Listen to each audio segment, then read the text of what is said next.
नमस्कार, आप देख रहे हैं अपन उत्तराखंड और आपके साथ मैं हूं निशा रौतेला। तो चलिए बुलेटिन की शुरुआत करते हैं। मुख्यमंत्री पुष्कर सिंह धामी ने गुरुवार को मुख्यमंत्री कैंप कार्यालय स्थित मुख्य सेवक सदन में बड़ी संख्या में प्रदेश के विभिन्न क्षेत्रों से आए लोगों और विभिन्न संगठनों से जुड़े लोगों से भेंट कर उनकी समस्याएं सुनी। आपको बता दें कि मुख्यमंत्री ने सभी की समस्याओं से अवगत होते हुए संबंधित अधिकारियों को समस्याओं के त्वरित निवारण के निर्देश दिए। साथ ही सीएम ने कहा कि जन समस्याओं का समाधान अधिकारियों की भी जिम्मेदारी है और जनपद स्तर पर स्थानीय लोगों की समस्याओं का समाधान हो सके, इसलिए जिलाधिकारियों को प्रति माह अपने अपने जनपदों के दूरस्थ क्षेत्रों में बहुउद्देशीय शिविरों के आयोजन की व्यवस्था सुनिश्चित किए जाने और बीडीसी की बैठकों में अनिवार्य रूप से उपस्थित रहने के निर्देश दिए गए हैं।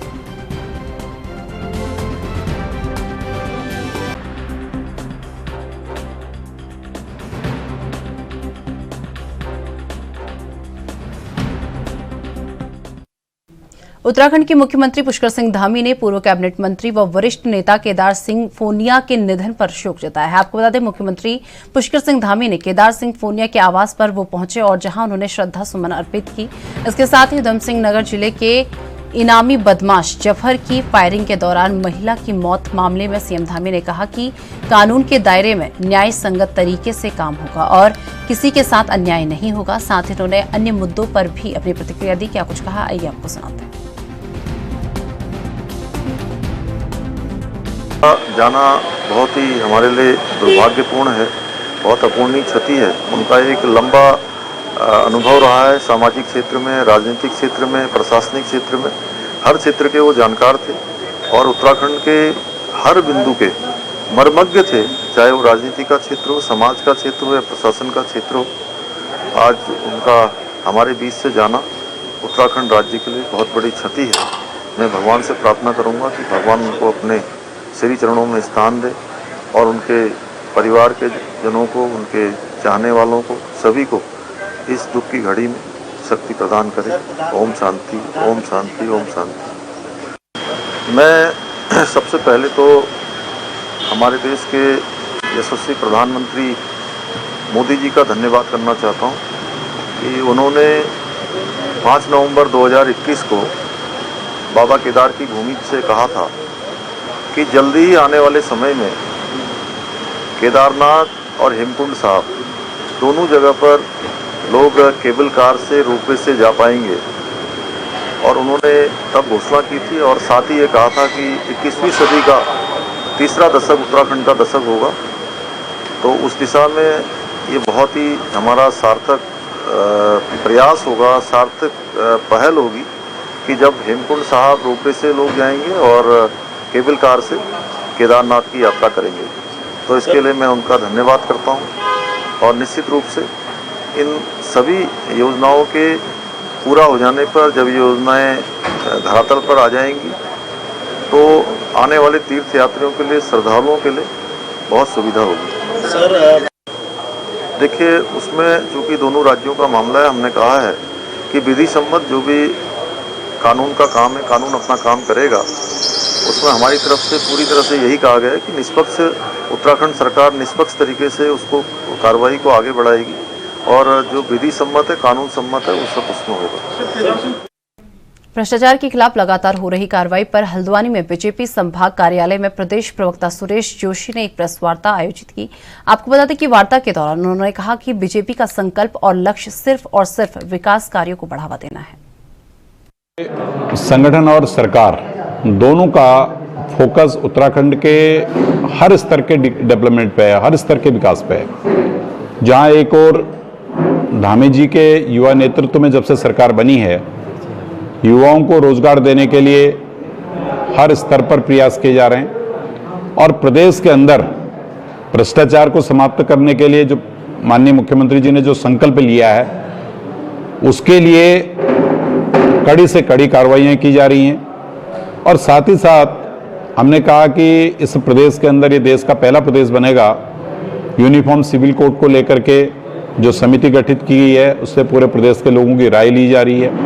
भू कानून को लेकर के सरकार जो है समिति बना करके आगे बढ़ रही है और साथ ही साथ जो स्टेट का डेवलपमेंट है, चाहे सड़कों के लिए है, पानी के लिए है, बिजली के लिए है, उसके लिए पूरे मंत्रिमंडल के सहयोगों को साथ लेकर मुख्यमंत्री जी नित्य उसकी मॉनिटरिंग स्वयं कर रहे हैं और इस क्रम पे वो पूरे जनपदों का दौरा, रात्रि प्रवास, लोगों से मिलना और इन सब बातों को लेकर आज जो सबसे बड़ी प्रसन्नता इस बात की है कि अभी जो इस राज्य के अंदर पंचायत राज व्यवस्था के तहत चुनाव हुआ, उस चुनाव में हरिद्वार की जनता ने एक तरफा एक ऐतिहासिक विजय पुष्कर सिंह धामी जी और महेंद्र भट्ट जी के नेतृत्व में भाजपा को दिलाई है। उत्तराखंड में UKSSC के नए अध्यक्ष गणेश सिंह मारतोलिया ने आज अधीनस्थ चयन आयोग के अध्यक्ष पद का कार्यभार ग्रहण कर लिया है और ऐसे में उन्होंने प्राथमिकता बताते हुए साफ कहा कि इस आयोग के प्रति युवाओं का विश्वास खत्म हो गया है। ऐसी में मेरी प्राथमिकता होगी कि युवाओं में सिर्फ फिर से विश्वास जगाया जाए ताकि उन्हें लगे कि इस आयोग से उन्हें उनकी काबिलियत के हिसाब से नौकरी प्राप्त होगी, वो भी पारदर्शिता तरीके से। आपको बता दें कि पदभार ग्रहण करने के साथ ही उन्होंने UKSSC के नए चेयरमैन गणेश मारतोलिया ने कहा कि जहां एक तरफ आयोग पर युवाओं की खोज के विश्वास को वापस लाना है, तो वहीं दूसरी तरफ उन्होंने कहा कि उनकी पूरी कोशिश रहेगी कि वो आयोग के प्रति जो मानसिकता प्रदेश के लोगों में गई है उसे खत्म किया जाए।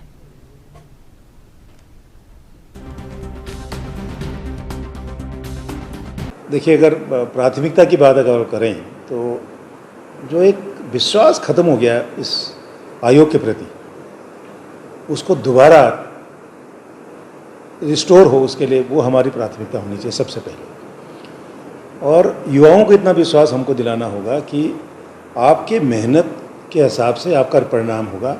आप किसी गलत तरीके से आने की कोशिश करेंगे तो आपको नुकसान होगा। तो अपनी मेहनत का उसको फल मिले, ये हमारा काम होगा ताकि युवाओं को हमारे।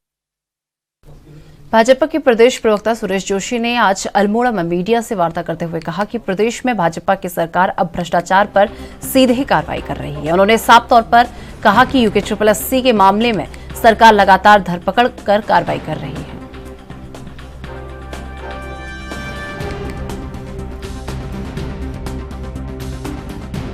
चार प्रमुख विषय जो है सरकार के द्वारा किए जा रहे हैं, जिसमें हमने चुनाव के समय कहा था यूनिफॉर्म सिविल कोड हम लोग लाएंगे। उस प्रक्रिया को हमने बहुत तेजी से आगे बढ़ाया है और उत्तराखंड देश का पहला राज्य यूनिफॉर्म सिविल कोड लाने वाला बनेगा। साथ ही साथ युवाओं को रोजगार देने के लिए सरकार संकल्पित है और उसी कड़ी पे युवाओं के रोजगार पे जिन लोगों ने डाका डाला था और जो अनियमितताएं सरकार के सामने आई, उसको इस प्रदेश के युवा मुख्यमंत्री जी धामी जी के द्वारा सब लोगों पर कड़ी कार्रवाई करते हुए, इन 22 वर्षों में ऐसी कड़ी कार्रवाई पहली बार मुख्यमंत्री जी के नेतृत्व में हुई है धामी जी के। अभी तक 42 लोगों को जेल के सलाखों के पीछे डाल दिया है। 21 लोगों पर गैंगस्टर एक्ट के तहत कार्रवाई हो रही है। जो पूरी भर्ती घोटाले में क्या वो लोग भी आएंगे इस सिस्टम को? देखिए, जिसने भ्रष्टाचार किया है, वो सफेद पोश हो, काला पोश हो, सामाजिक हो या राजनीतिक हो, वो सारे लोग जेल की सलाखों में जाएंगे। क्योंकि इस समय उत्तराखंड के अंदर एक साफ सुथरी छवि की सरकार काम कर रही है और वो ये चाहती है कि भाई जिन लोगों ने भी उत्तराखंड में भ्रष्टाचार किया है वो भ्रष्टाचारी हैं और उनको किसी भी कीमत। पूर्व लोकसभा प्रत्याशी मनीष खंडूरी और पूर्व जिला पंचायत अध्यक्ष केशर सिंह नेगी ने दिवंगत अंकिता भंडारी के ग्राम श्रीकोट में उनके परिजनों से मुलाकात कर सांत्वना प्रकट करी। वह अंकिता भंडारी को न्याय दिलाने के लिए अपनी प्रतिबद्धता दोहराई। आपको बता दें, इसके पश्चात पौड़ी कांग्रेस परिवार की वयोवृद्ध नेता गोदाम्बरी रावत के पुत्र आकस्मिक निधन पर उनके आवास पर जाकर अपनी सांत्वना प्रकट की।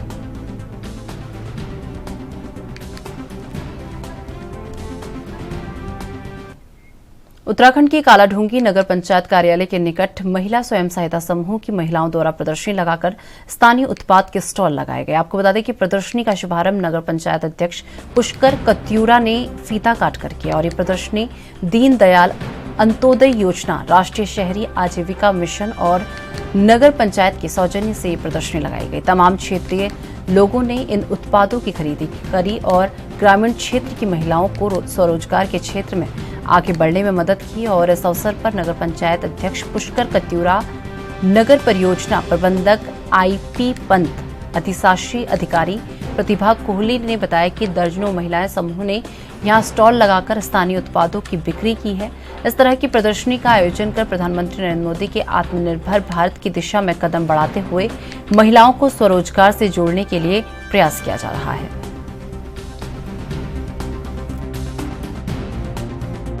महिला सहायता समूह द्वारा पहली बार कालोडीन में स्टॉल लगाए गए हैं, जिसमें कि जितने भी सहायता समूह हैं बहुत उत्कृष्ट कार्य इन लोगों ने किया हुआ है और अपने हाथों से सब चीज़ को निर्मित किया हुआ है और बहुत दाम भी इनके बहुत अच्छे रखे हुए हैं और इसमें जैविक भी इन्होंने रखा हुआ है। सब्जियां भी अपने आप खुद उगा करके इन्होंने सरकारी भूमि पॉलिटेक्निक की जो खाली पड़ी हुई थी उसमें हमारे परियोजना अधिकारी महोदय पंजी हो गए, हमारी EO मैडम हो गई और हमारे जितनी सहायता समूह की महिलाएं हैं, सभी लोगों ने बहुत अच्छा प्रयास करते हुए उस बंजर जमीन को भी उसमें भी उपजाऊ खेती करी है, जिसमें हाइस्ट मान के चलिए 14 किलो तो जखिया उसमें उत्पादन हुआ है, जो बाजार में लगभग 600 रुपये किलो जिसकी रेट है। तो और भी कई चीज़ें हैं जो सहायता समूह द्वारा यहाँ करी गई हैं और कालोडी में पहली बार हुआ है और जिले में ये सबसे उत्कृष्ट प्रदर्शन है महिला सहायता समूह का और हमारी शुभकामनाएं इनके साथ है और समय समय पर जो भी त्योहारों का सीजन आते ही मिलावटखोरों का भी सीजन आ जाता है, जिसको देखते हुए दीपावली त्योहार पर मिलावटखोरों पर शिकंजा कसते हुए चंपावत का खाद्य सुरक्षा विभाग अलर्ट मोड पर नजर आ रहा है। आपको बता दें कि चंपावत जनपद के खाद्य सुरक्षा अधिकारी योगिता तिवारी ने स्थानीय बाजार में मिठाई और परचून की दुकानों में अचौक छापेमारी करते हुए कई खाद्य पदार्थों के सैंपल लिए और साथ ही खाद्य सुरक्षा अधिकारी योगिता तिवारी ने सभी मिठाई व्यापारियों से ताजी मिठाई बेचने और कलर का उपयोग कम करने के साथ ही दुकानों में साफ सफाई रखने के कड़े निर्देश दिए हैं। तो वहीं परचून व्यापारियों को भी एक्सपायरी माल न बेचने और अच्छी कंपनियों का सामान बेचने के लिए निर्देशित किया गया है। खाद्य सुरक्षा अधिकारी योगिता तिवारी ने कहा कि करवा चौथ और दीपावली के त्योहार को देखते हुए छापेमारी अभियान लगातार जारी रहेगा और कोई भी व्यापारी नकली खोए से बनी मिठाइयां या एक्सपायरी सामान बेचते हुए अगर पकड़ा गया तो उसके खिलाफ कड़ी से कड़ी कार्रवाई की जाएगी।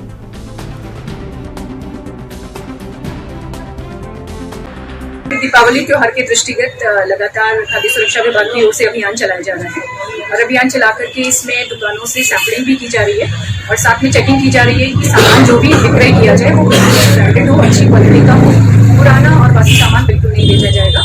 मिठाई विक्रेताओं को निर्देश दिए गए हैं कि वो कलर का प्रयोग कम से कम करके और ताजी मिठाइयाँ बना करके बेचेंगे। कार्रवाई के दौरान अगर कुछ भी अनियमितता पाई जाती है तो उनके खिलाफ कार्रवाई की जाएगी। और इस सेक्शन में हम उत्तराखंड की सितारगंज बाजार में गेहूं की किल्लत देखने को मिली है। आपको बता दें, लेकिन किच्छा रोड के गोदाम से सस्ता गल्ला विक्रेता को आवंटित कराया गया और जिसमें बोरों के साथ 150 क्विंटल गेहूं मिला है, जबकि काफी समय से सस्ता गल्ला की दुकानों पर उपभोक्ताओं को गेहूं का दाना भी नहीं बांटा जा रहा है, जिसके बाद गेहूं बरामदगी का मामला बाजार से जोड़ने का प्रयास तेज हो गया है। लेकिन गोदाम में मिले सरकारी बोरे गरीबों के हिस्से के गेहूं की गवाही दे रहे हैं। पूर्ति विभाग ने किच्छा रोड के एक गोदाम में 300 बोरे गेहूं बरामद किए हैं और इन बोरों में सरकारी सस्ता गल्ला विक्रेताओं को आवंटित बोरे भी मिले हैं। और पूर्ति निरीक्षक धर्मेंद्र सिंह धामी ने बताया कि मामले की जांच की जा रही है।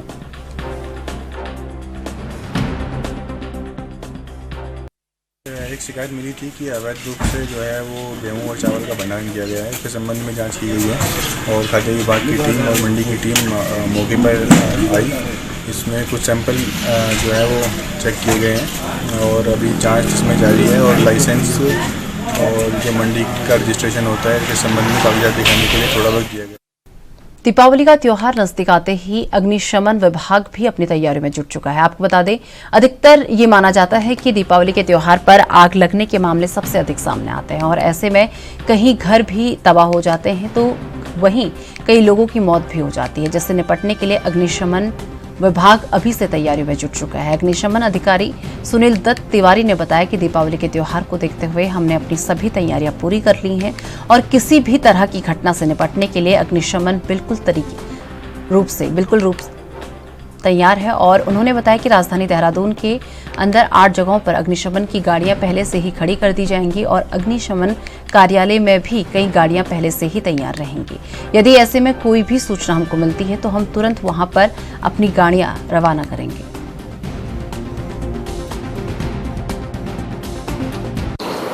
हाँ, जैसे कि सभी को पता ही है, दीपावली है और ख़ासकर फायर सर्विस के लिए तो एक चैलेंज है। तो हमारी तरफ से पूर्णतः तैयारी है, फायर सर्विस पूरा कंप्लीट एकदम तैयार है। जैसे हमारे यहाँ से 8 जगह हम देहरादून को जैसे पूरा कवरअप करते हैं, तो 8 जगह हमारी गाड़ियाँ स्टैंड बाई रहेंगी।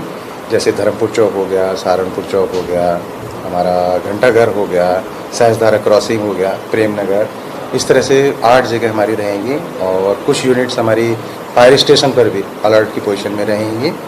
और जैसे हम बात करें कि हमारा नैरो कहीं पर है, हमारा गली है या कुछ है, उसके लिए हमारे पास छोटे वाहन है, मिनी वाटर टेंडर है, उससे हम लोग उसे कवर करेंगे। बाइक है हमारे पास, बुलेट मोटरसाइकिल 4, वो हम जगह जगह उसको स्थापित करेंगे, ड्यूटी लगाएंगे उनकी, उससे कवरअप करेंगे। तो इस तरह से हम लोग पूर्णतः तैयार हैं हर चैलेंज को स्वीकार करने के लिए।